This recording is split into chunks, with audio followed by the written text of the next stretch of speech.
गुरुजी, आज के संक में हम बात करेंगे विसर्प को लेकर। इसको किताबी भाषा में या आयुर्वेद की भाषा में विसर्प कहा जाता है। ये शब्द मैं लेकर आया हूँ आपके लिए। और दूसरी बात, इसको आम भाषा में फोड़े फुंसी कहते हैं। फोड़े फुंसी कभी भी किसी भी व्यक्ति को हो सकते हैं। इसकी कैसे इससे बचाव किया जा सकता है वो हम आपसे जानेंगे। लेकिन इस समस्या में, फोड़े फुंसी में अधिकतर देखा जाता है कि अगर एक जगह पर फोड़ा या फुंसी निकल जाता है तो वही दर्द धीरे धीरे होते हुए हमारे शरीर के अन्य हिस्सों में भी पहुंच जाता है। एक फुंसी दूसरे को जन्म देती है, तीसरे को जन्म देती है, ये धीरे धीरे बढ़ती जाती है। इसका इलाज बहुत आसानी से संभव नहीं है मेडिकल साइंस में। मैं जानना चाहूँगा सबसे पहले कि ये होता क्यों है और इसका क्या उपचार हो सकता है आयुर्वेद के माध्यम से। देखिए, जब खून के अंदर उबाल आता है और खून पूरा फिल्टर नहीं होता तो हमें फोड़े फुंसियाँ होना शुरू हो जाती हैं। विसर्प में जैसे सांप चलता है रेंगता हुआ, ऐसे एक ठीक होती है दूसरी निकलती है, दूसरी ठीक होती है तीसरी निकलती है। ऐसे ये सालें बीत जाती हैं परंतु समाप्त नहीं होती। एलोपैथिक एंटीबायोटिक जितना मर्जी खिलाएं, मल में जितनी मर्जी लगाएं, चीर फाड़ जितनी मर्जी करें, परंतु रुकता नहीं है। आयुर्वेद में स्वास्थ्य विचार में मैंने इसको ऐसे समाप्त किया है जैसे खेत में से गाजर मूली निकाल के खेत को खाली करते हैं। इसका बहुत आसान तरीका है, इसको कोई ज़्यादा कठिनाई नहीं है। इसमें शहद और नींबू से इसका उपचार है। जब भी खून के अंदर गर्मी बढ़ जाती है तो इसको कंट्रोल करने के लिए नींबू और शहद से बढ़ के संसार में दूसरी कोई दवाई नहीं है। आप 4 चम्मच शहद में आधा नींबू का रस मिला दें। अब इसको गुनगुने पानी में घोल के 1 गिलास को पीने में आधे घंटे का समय लगा दें। दिन में 4-4 घंटे बाद 3 खुराकें ले लें।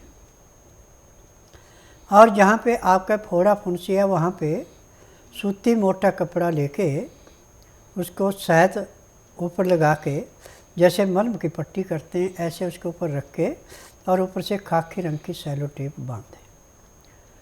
तो फोड़ा फुंसी तो आपका वहीं का वहीं दब जाएगा। और जो शहद और नींबू का रस आपने गुनगुने पानी में पिया है वो अंदर से जो आपके खून के अंदर उबाल था उसको ठीक करेगा। और जहाँ पे खून के क्लॉट बन के फोड़े फुंसी बन रहे थे उसको साफ कर देगा। ये क्रिया आप महीना 100 महीना करेंगे, आपको समझो कि 1 साल के लिए कोई फोड़ा फुंसी नहीं निकलेंगे। और ऐसे भी चैत्र के महीने में 40 दिन तक अजवाइन 5 ग्राम मुंह में रख के पहले अच्छी तरह चबा लें। फिर उसके बाद 10-15 कोपड़ें नीम की लेके जो लाल रंग की हैं, नई पत्तियाँ निकली हैं, उनको अच्छी तरह चबाएं। आपको कड़वी नहीं लगेगी। तो भी आपको 1 साल तक खून में किसी किस्म का इन्फेक्शन नहीं होगा।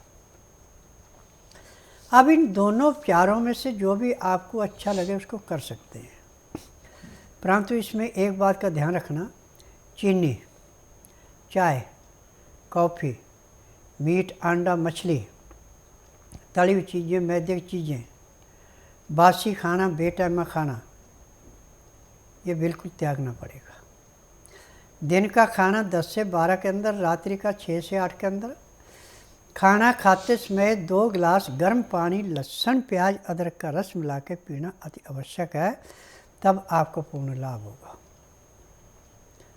और यदि आप लहसुन, प्याज, अदरक का रस नहीं लेते हैं, खाना खाने के साथ पानी नहीं पीते हैं, पानी पीते आप खाना खाने के घंटे 1.5 घंटे बाद, तो आपको ये रोग फिर दोबारा अपनी ग्रस्त में ले लेगा। क्योंकि खाना खाते समय यदि हम गर्म पानी, लहसुन, प्याज, अदरक का रस मिला के पीते हैं तो जब तक हमारे शरीर में सांस क्रिया चल रही है तब तक हमें किसी डॉक्टर हकीम के पास जाने की ज़रूरत नहीं पड़ेगी।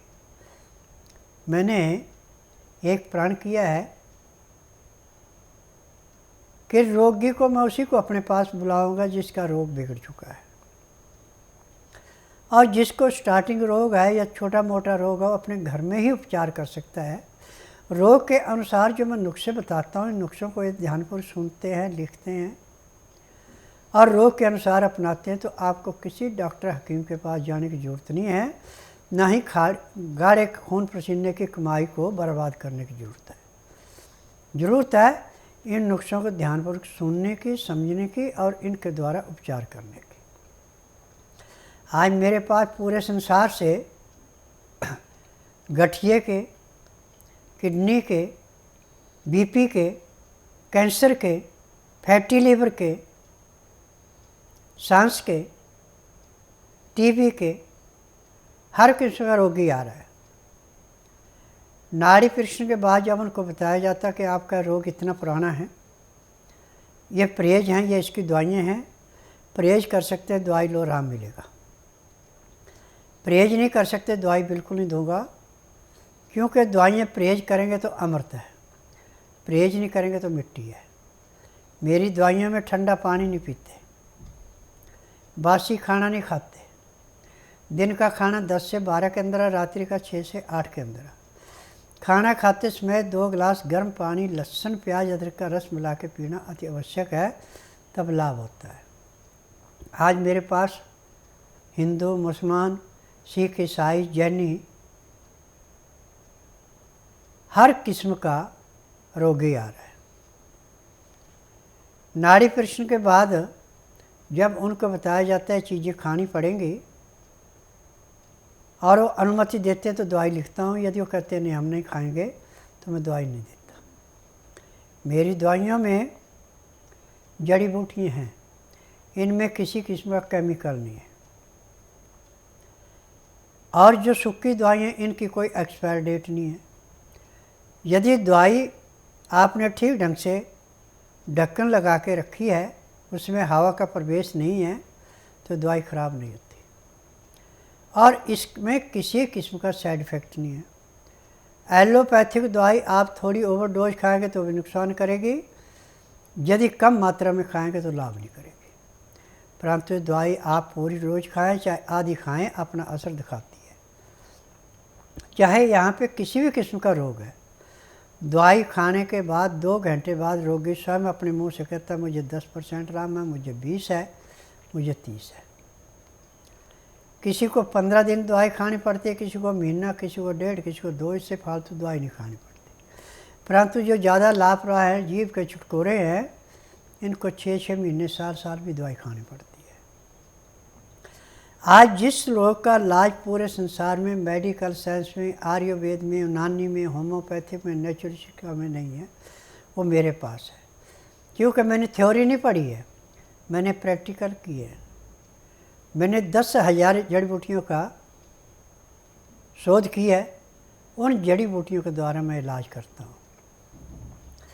मेरा नियम है आंधे को दिखाना, बहरे को सुनाना, गूंगे से बुलाना, नमर्द को मर्द बनाना, बांझ से संतान उत्पत्ति कराना, अनहोनी को होनी करके दिखाना।